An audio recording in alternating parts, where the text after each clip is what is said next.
Salve galera, tudo bem? Vamos fazer mais uma aulinha para dar continuidade ao nosso estudo de físico-química. Lembra, propriedades coligativas, que é a aula de hoje, é a última parte das soluções. Tá? Nós vimos soluções, concentração, vimos diluição, vimos titulometria, agora a gente chega na última parte de soluções, que é a parte de propriedades coligativas. Vamos aí? Vamos ver como é que funciona isso? Vamos nós! Propriedades coligativas. Vamos imaginar que aqui a gente tem um recipiente. Presta atenção que eu vou propor para vocês que esse recipiente tem água. Mas pode ser qualquer coisa com água. Pode ser um copo d'água, pode ser um balde d'água, pode ser um lago, pode ser um rio, seja lá o que for. Pode ser um oceano, tá? Uma piscina. Qualquer coisa que tenha água sofre esse tipo de situação. Aqui eu tenho essa substância. Aliás, não precisa ser água. Desde que eu tenha um líquido aqui, tá ótimo. Beleza. O que eu vou fazer? Eu vou colocar uma substância menos volátil que o líquido. Certo? O que significa ser menos volátil que o líquido? Que ela tem mais dificuldade em evaporar. Detalhe importante. 98% dos casos disso aqui eu vou estar colocando um soluto lá dentro que vai se dissolver. Na maioria dos casos é a água, certo? Então eu estou colocando uma substância aqui dentro que normalmente é um sólido, sem muito problema. Bom, e daí? Se eu coloco aqui uma substância menos volátil, coisas acontecem aqui. O que acontece, Dodge? A temperatura de congelamento da substância, por exemplo, cai. A temperatura de ebulição da substância aumenta. E a pressão máxima de vapor cai. Isso aqui nós chamamos de efeito coligativo, certo? Professor, mas eu não sei o que é pressão máxima de vapor. Não tem problema, eu estou preparado para isso. Pressão máxima de vapor é o quê? Vamos imaginar aqui uma jovem simpática sentada aqui num lago, num barquinho, pescando o seu peixe, tá? Se divertindo aqui, sem muito problema.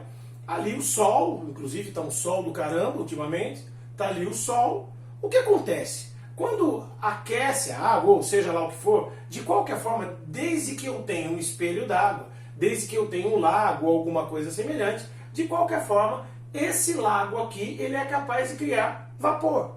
E esse vapor, ele fica por sobre o lago. A gente não vê normalmente em dias quentes. Por quê? Porque esse vapor que é criado aqui em cima fica no estado gasoso, então normalmente a gente não vê. Agora, em dias frios, se você passa perto do lago, você até vê uma certa condensação.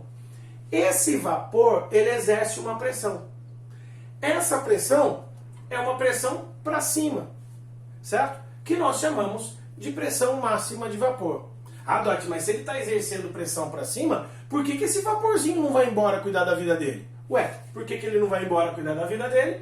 Porque nós temos uma pressão atmosférica, certo? Só toma cuidado. Pressão atmosférica, quanto mais alto a gente sobe numa montanha, menor é a pressão atmosférica, certo? Tá. E essa pressão atmosférica mantém esse vapor por sobre o lago, ou por sobre a região espelhada de água que você tem, certo? A pressão máxima de vapor é menor que a pressão atmosférica. Então a pressão atmosférica mantém ela aqui. Porém, olha o que eu posso fazer. Eu posso aquecer o líquido. O lago aqui é um pouco exagerado. Nós não vamos aquecer o lago e cozinhar a senhora simpática que está ali no barquinho, certo? Nós não vamos fazer isso. Mas se eu aquecer, por exemplo, um copo d'água, o que eu faço com a quantidade de vapor que está aqui em cima? Eu vou aumentar. Aumentando a quantidade de vapor, a pressão máxima de vapor começa a subir. E se ela é menor que a pressão atmosférica e começa a subir, vai chegar um momento em que ela vai se igualar à pressão atmosférica. O que acontece quando ela iguala a pressão atmosférica? O líquido entra em fervura. Ou seja, a água ferve a 100 graus Celsius, quando a pressão atmosférica é de 1 atm. Se eu subir em cima de um morro, onde eu não tiver mais uma atmosfera, eu tiver uma pressão atmosférica menor, não vai ser mais fácil para a pressão máxima de vapor atingir lá em cima? Ou seja, se eu estiver em Campos do Jordão, a água ferve mais rápido. Concorda? Agora, E se eu quiser cozinhar um ovo? Aonde ele vai ficar cozido mais rápido? Em Campos do Jordão ou em Santos? Pensa. O que que cozinha o ovo? É a pressão ou é a temperatura da água? É a temperatura da água. Então olha o que tem. Imagina que aqui é Campos do Jordão, aqui é Santos. Vamos subindo. A água vai subindo a temperatura, subindo a temperatura, subindo a temperatura. A hora que chegar em Campos do Jordão, a hora que chegar a, sei lá, 94 graus Celsius, a água começa a ferver, a temperatura para. Em Santos não, ela continua, vai até 100. Quer dizer, o ovo vai estar fervendo mais rapidamente, vai estar cozinhando mais rapidamente aonde a temperatura é maior, em Santos. Quer dizer, a água ferve mais rápido em Campos do Jordão. Por quê? Porque a temperatura de ebulição é mais baixa. Só que como a temperatura de ebulição da água em Santos é maior, o que acontece? Lá o ovo é cozido mais rapidamente. Você já se perguntou por que uma panela de pressão cozinha os alimentos mais rapidamente? Não. A resposta por causa da pressão não existe. Lógico que é por causa da pressão. Dentro da panela de pressão, a pressão atmosférica é muito maior, que não é atmosférica, é só a pressão de dentro da panela. Quer dizer, a água vai conseguir ferver a uma temperatura muito mais alta, 105, 110, 115, dependendo da panela de pressão. E aí? E aí cozinha os alimentos mais rapidamente. Beleza? Entendeu o que é pressão máxima de vapor? Ótimo, volta para lá. Olha o que a gente tinha.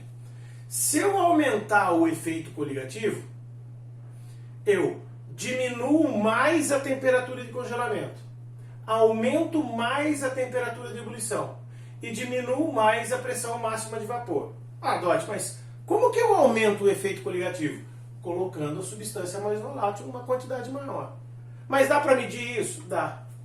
O efeito coligativo é igual a uma constante coligativa, depende do que a gente está trabalhando, vezes a molaridade, mol por litro, vezes o fator de Van 't Hoff, que é o I. Maravilha, Dot. O que é isso? Bom, então você percebe. Constante, para poder ajustar os números. A molaridade. Você não está colocando dentro de um líquido? Se você coloca o cara aqui, você vai ter a concentração em mol por litro. Se a concentração for maior, o efeito coligativo é maior. Se a concentração é maior, o efeito coligativo é maior, a temperatura de congelamento é menor. Se a molaridade é maior, o efeito coligativo é maior, a temperatura de ebulição é maior. Tá? Toma cuidado com essas inversões, porque a gente acaba sendo derrubado nos exercícios. Beleza, vamos continuar. Bom, mas o que é o tal do fator do Van 't Hoff? O fator do Van 't Hoff tem uma fórmula. Olha que linda essa fórmula, gente.